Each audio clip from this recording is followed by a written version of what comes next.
I believe that if we are honest with ourselves, that the most fascinating problem in the world is, who am I? What do you mean? What do you feel when you say the word I? I, myself. I don't think there can be any more fascinating preoccupation than that, because it's so mysterious, it's so elusive. Because what you are in your inmost being escapes your examination in rather the same way that you can't look directly into your own eyes without using a mirror. You can't bite your own teeth. You can't taste your own tongue. And you can't touch the tip of this finger with the tip of this finger. And that's why there's always an element of profound mystery in the problem of who we are. This problem has fascinated me for many years, and I've made many inquiries. What do you mean by the word I? And there is a certain consensus about this, a certain agreement, especially among people who live in Western civilization. Most of us feel I, ego, myself, my source of consciousness, to be a center of awareness and of a source of action that resides in the middle of a bag of skin. And so we have what I have called the conception of ourselves as a skin-encapsulated ego. Now, it's very funny how we use the word I.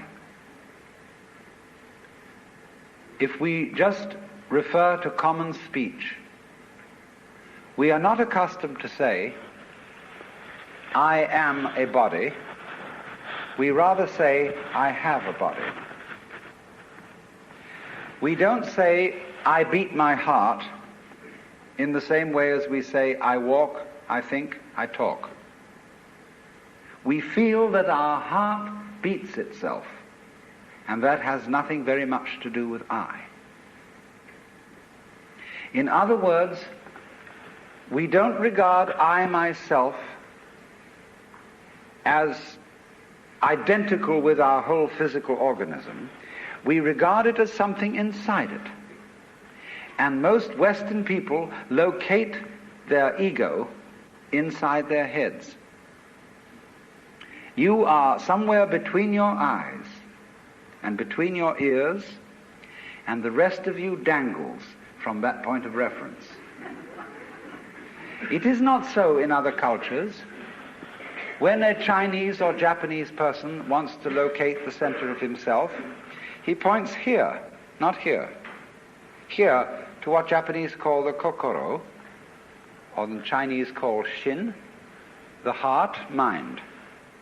Some people also locate themselves in the solar plexus. But by and large, we locate ourselves behind the eyes and somewhere between the ears, as if within the dome of the skull there was some sort of arrangement such as there is at the SAC headquarters in Denver, where there are men in great rooms surrounded with radar screens and all sorts of things, and earphones on, watching all the movements of planes all over the world. So in the same way, we have really the idea of ourselves as a little man inside our heads who has earphones on which bring messages from the ears, and who has a television set in front of him which brings messages from the eyes, and all sorts of electrode things are all over his body, giving him signals from the hands and so on, and he has a panel in front of him with buttons and dials and things, and so he more or less controls the body. But he isn't the same as the body, because I am in charge of what are called the voluntary actions. and what are called involuntary actions of the body, they happen to me. I am pushed around by them, but to some extent also I can push my body around. This, I have concluded, is the ordinary, average conception of what is oneself. And look at the way children, influenced by our cultural environment, ask questions. Mummy, who would I have been if my father had been someone else? You see, the child gets the idea from our culture that the father and mother gave him a body into which he was popped at some moment. Whether it was conception or whether it was parturition is a little bit vague. But there is, in our whole way of thinking, the idea that we are a soul, a spiritual essence of some kind, imprisoned inside a body. And that we look out upon a world that is foreign to us. In the words of the poet Houseman, I, a stranger and afraid, in a world I never made. And so therefore we speak of confronting reality, facing the facts. We speak of coming into this world. And this whole sensation that we are brought up to have of being an island of consciousness locked up in a bag of skin, facing outside us a world that is profoundly alien to us in the sense that what is outside me is not me.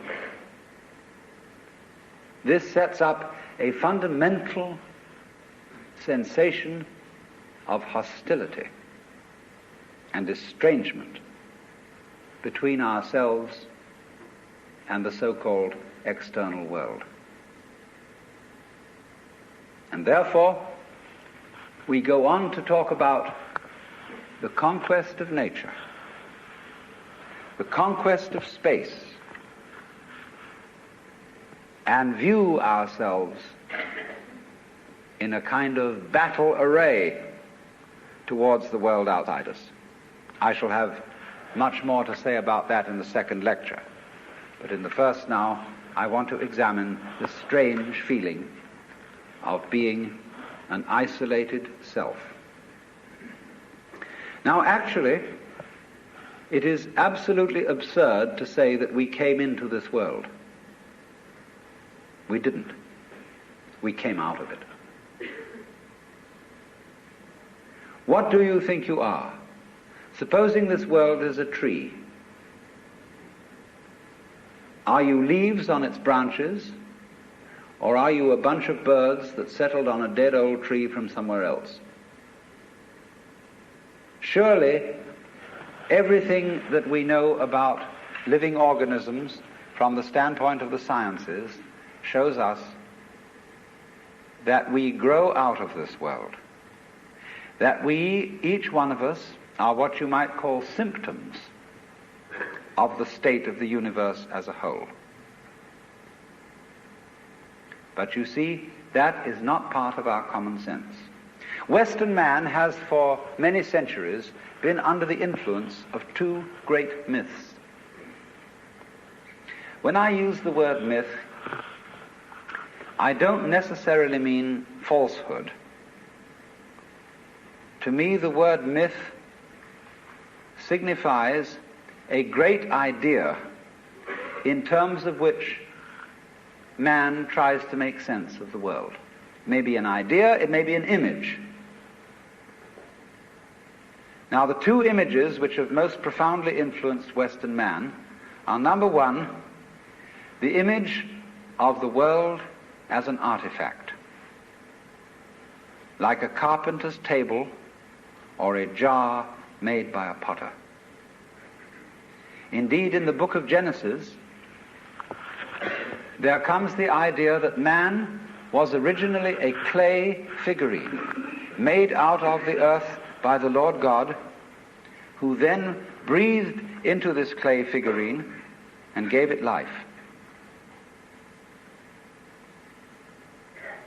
And the whole of Western thought is profoundly influenced through and through and through by the idea that all things, all events, all people, all mountains, all stars, all flowers, all grasshoppers, all worms, everything are artifacts.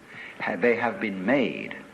And it is therefore natural for a Western child to say to its mother, "How was I made?" That would be quite an unnatural question for a Chinese child, because the Chinese do not think of nature as something made. They look upon it as something that grows, and the two processes are quite different.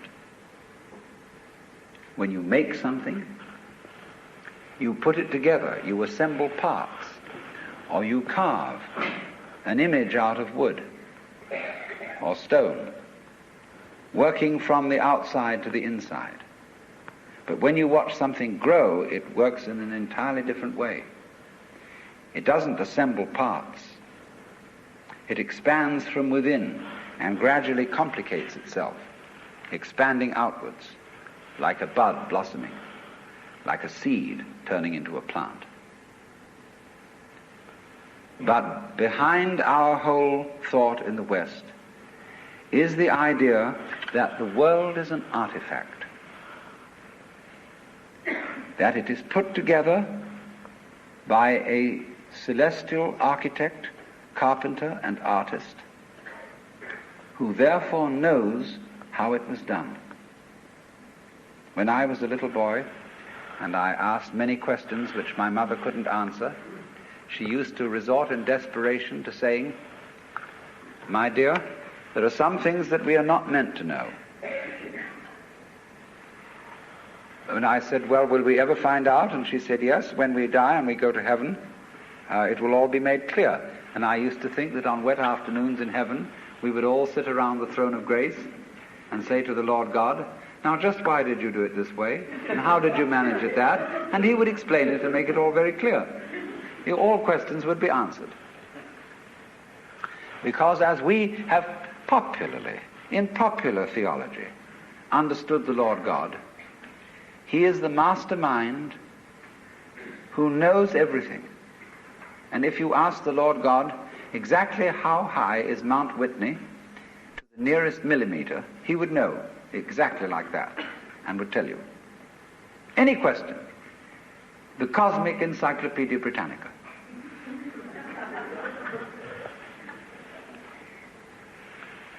Unfortunately, this particular image or myth became too much for Western man, because it was oppressive.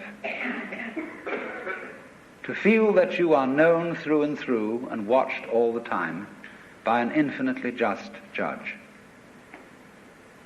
I have a friend, a very enlightened woman. She's a Catholic convert, but a very enlightened Catholic. And in her bathroom, she has on the pipe that connects the tank with the toilet seat a little framed picture of an eye. And underneath in Gothic letters is written, "Thou God seest me." Everywhere is this eye watching, and judging you, so that you always feel you're never really by yourself. But the old gentleman is observing you and writing notes in his black book. And this became too much for the West. It became oppressive. They had to get rid of it. And so instead, we got another myth. The myth of the purely mechanical universe. This was invented at the end of the 18th century. It became increasingly fashionable throughout the course of the 19th century and well into the 20th century, so that it is today's common sense. Very few people today really believe in God in the old sense. They say they do. but they really hope there is a God. They don't really have faith in God. They fervently wish that there was one and feel that they ought to believe that there is. But the idea of the universe being ruled by that marvelous old gentleman is no longer plausible. It isn't that anybody's disproved it, but it just somehow doesn't go with the vast infinitude of galaxies and the immense light-year distances between them and so on. So instead, it has become fashionable, and it is nothing more than a fashion, to believe that the universe is dumb, stupid, that intelligence, values, love, and fine feelings reside only within the bag of the human epidermis, and that outside that, the thing is simply a kind of a chaotic, stupid interaction of blind forces. Courtesy of Dr. Freud, for example, biological life is based on something called libido, which was a very, very loaded word.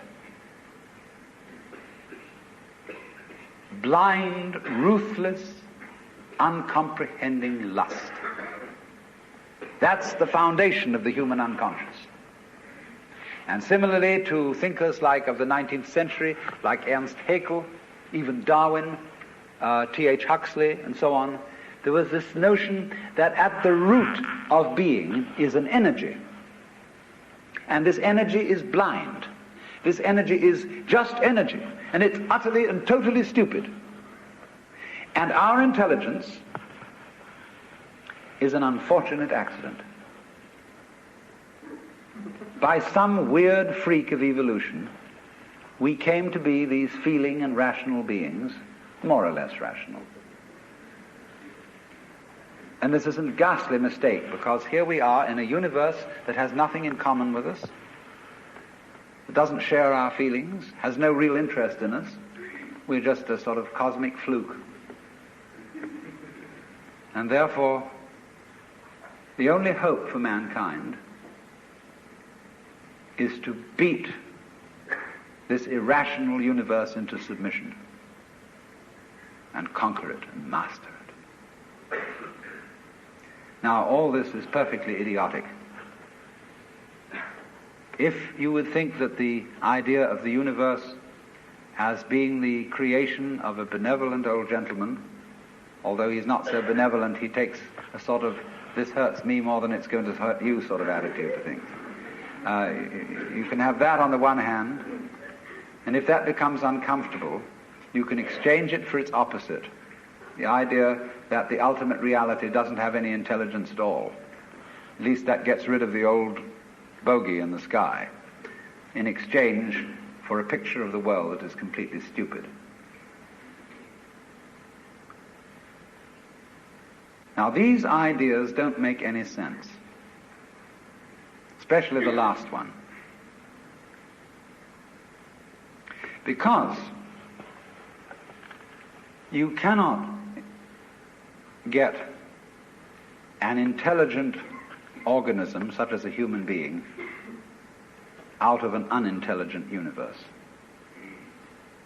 The saying in the New Testament that figs do not grow on thistles nor grapes on thorns applies equally to the world. You do not find an intelligent organism living in an unintelligent environment. Look, here is a tree in the garden, and every summer it produces apples. And we call it an apple tree, because the tree apples. That's what it does. All right. Now here is a solar system inside a galaxy. And one of the peculiarities of this solar system is that at least on the planet Earth, the thing peoples. In just the same way that an apple tree apples. Now, maybe 2 million years ago, somebody came from another galaxy in a flying saucer and had a look at this solar system, and they looked it over and shrugged their shoulders and said, just a bunch of rocks. And they went away. Later on, maybe 2 million years later, they came around and they looked at it again. And they said, excuse me, we thought it was a bunch of rocks, but it's peopling. And it's alive. After all, it has done something intelligent.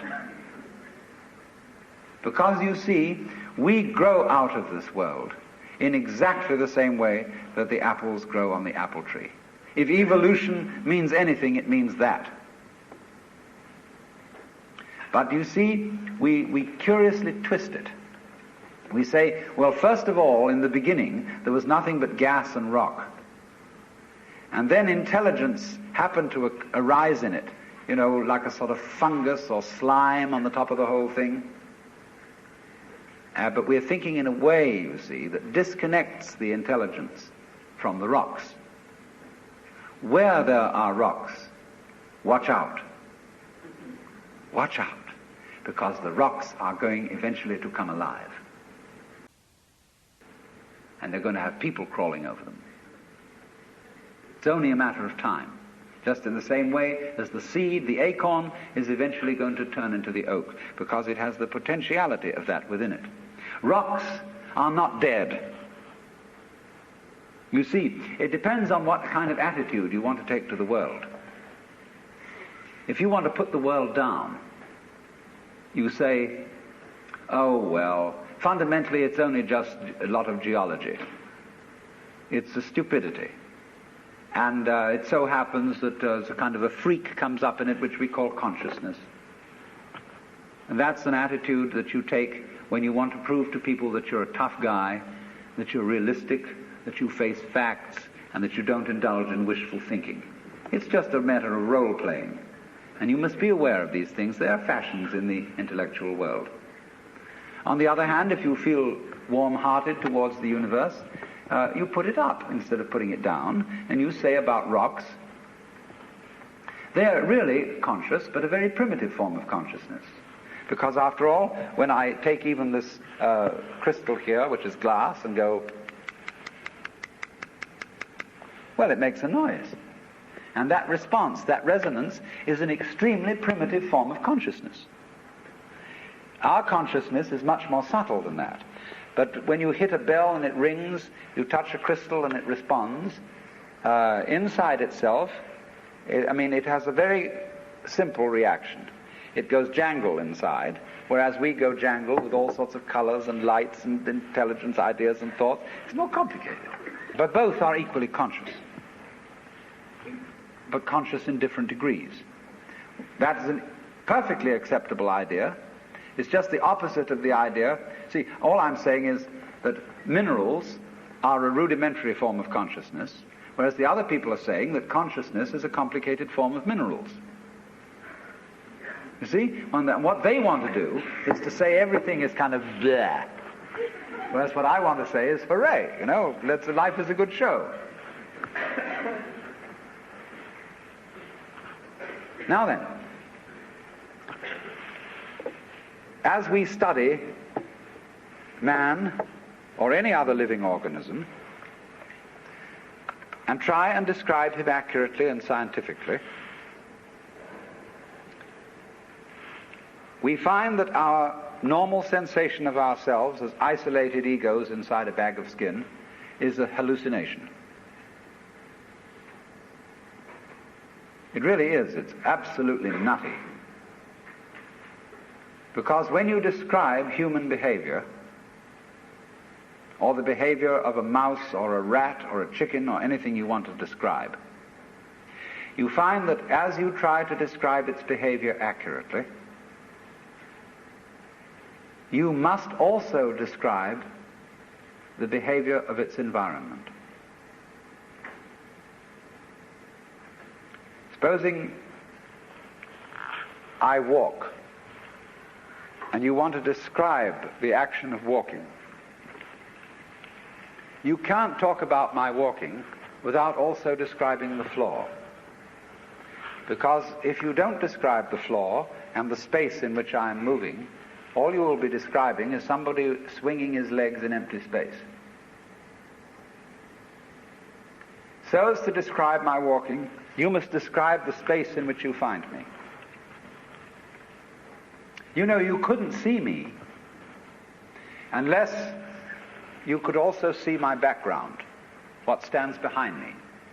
See, if I myself, if the boundaries of my skin were coterminous with your whole field of vision, you wouldn't see me at all.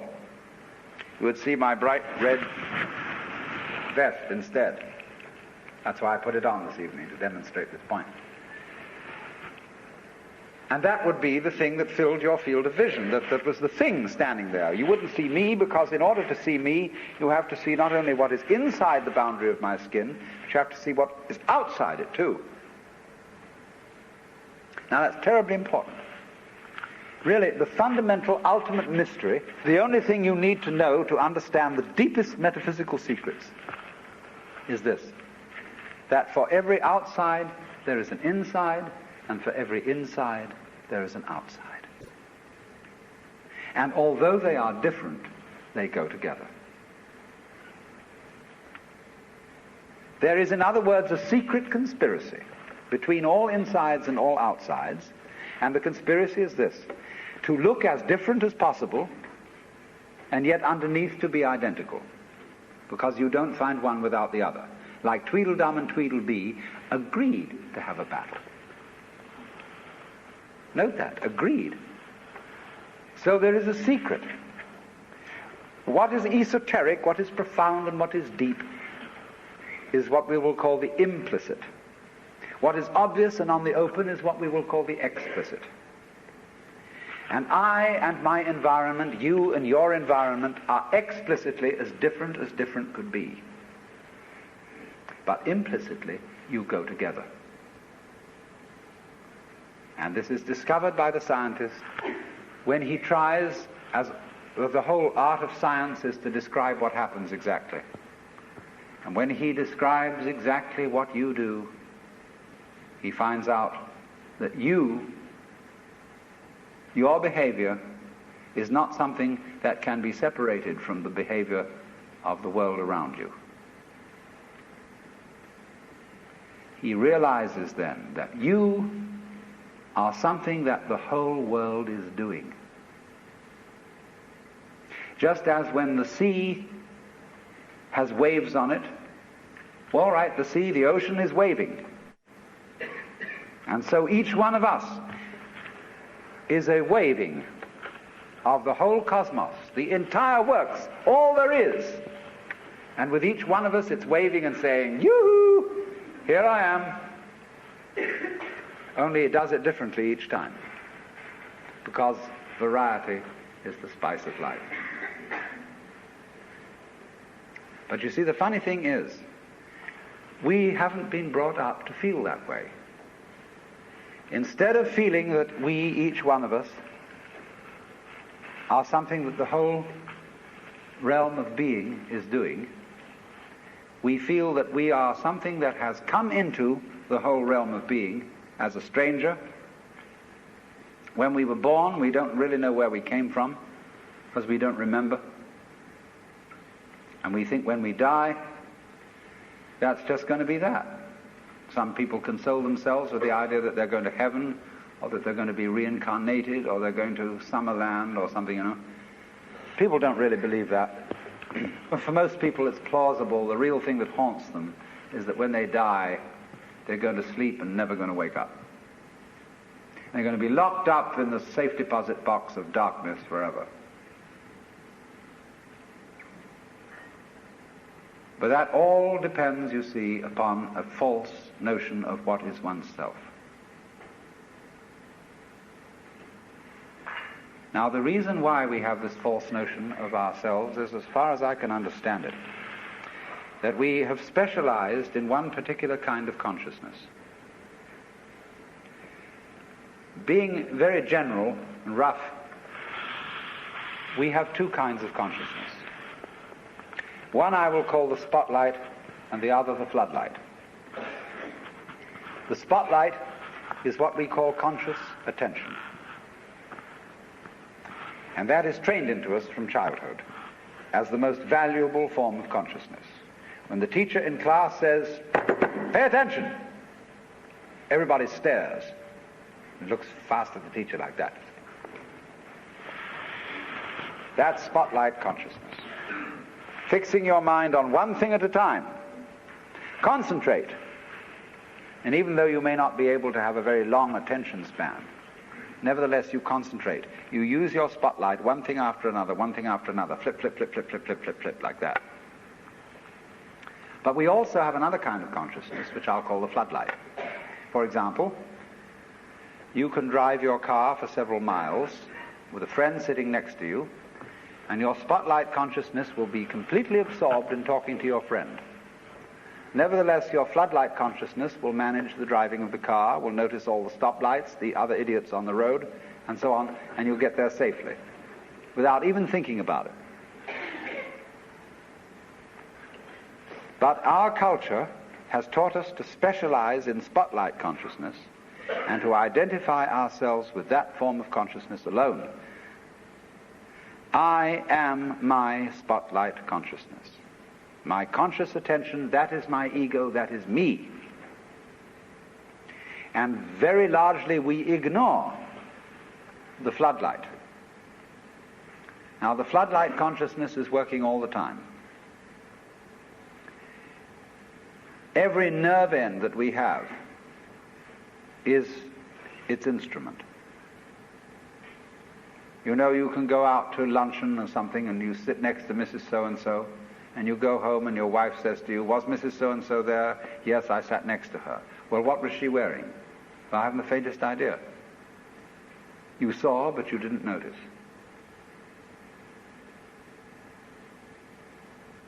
Now, because we have been brought up to identify ourselves with the spotlight consciousness,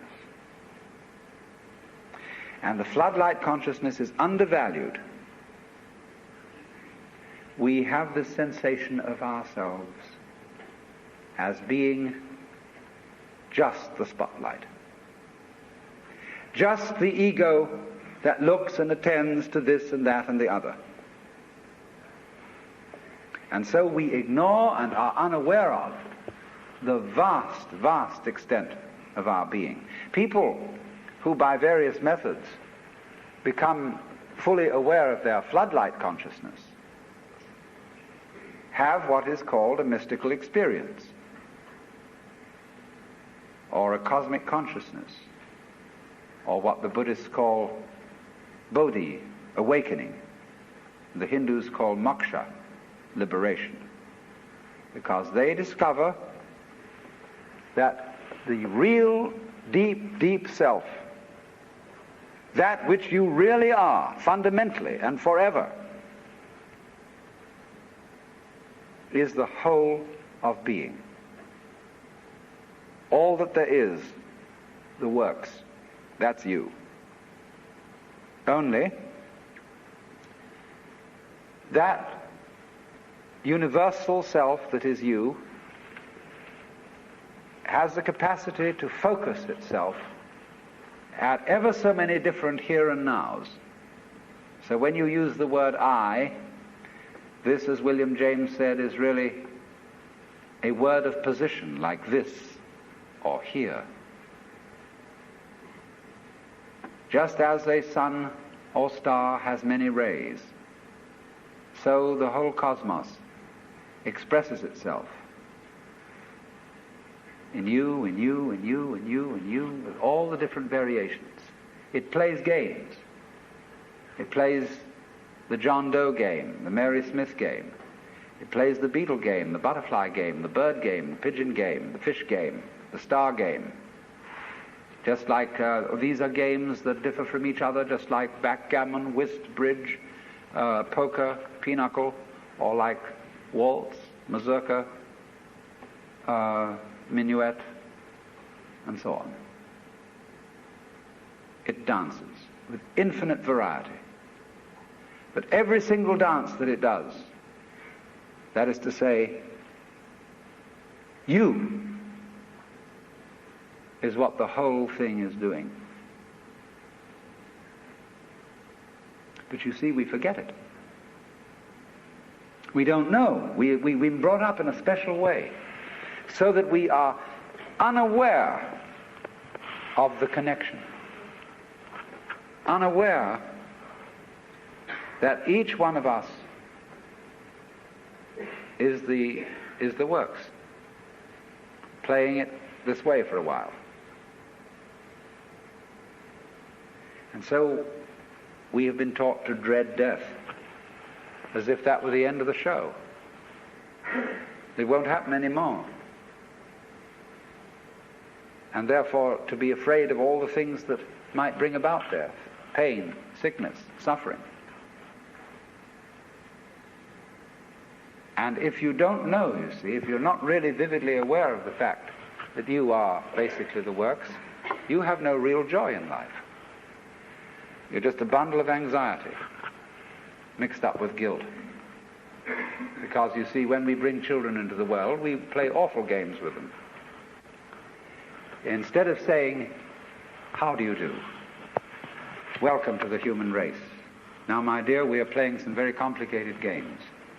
And these are the rules of the game we're playing. I want you to understand them, and then you learn them, and then when you get a little bit older, you may be able to think up some better rules." Instead of being quite direct with our children, instead we say, "You're here on probation, you understand that? And maybe when you grow up a bit, you'll be acceptable. But until then, you should be seen and not heard. You're a mess. And you've got to be educated and schooled and whipped until you're human." So that these attitudes which are inculcated into us in infancy go on into old age. The way you start out is liable to be the way you finish. So people going around fundamentally feeling that they don't belong. Because their parents said to them in the first place, "Look, you don't really belong here. You're here on sufferance. You're on probation. You're not a human being yet." And people feel this right on into old age. And so they figure that the universe is presided over by this awful kind of God the Father parent, who, yes, has our best interest at heart, is loving, but who spares the rod spoils the child. Whom the Lord loveth, he chasteneth. So everybody's sort of, when's it going to hit next? So don't feel that they belong. So we get this ghastly, what I call Christian ego. It's a little bit Jewish too.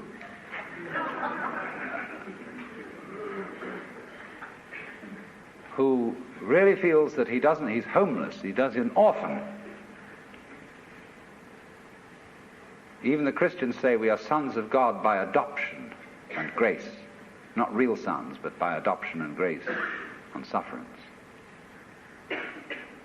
And so comes this sensation, you see. So characteristic of Western man and indeed of all highly civilized people. Of being a stranger in the earth. A momentary flash of consciousness between two eternal blacknesses.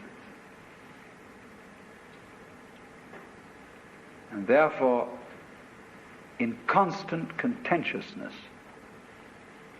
with everything around you. Not only with other people, but with the earth, with the waters. And the symbol of it all in our culture is the bulldozer.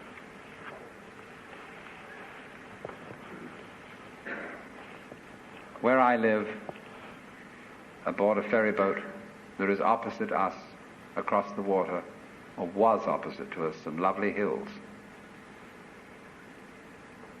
They are going to put houses there. But they are going to try and put the sort of houses you would find in a suburban tract lot, on a hill of all things. Because a good architect can make a house fit the hill. He doesn't have to destroy the hill to put a house on it. And if you want to live on a hill, obviously you want to live on a hill.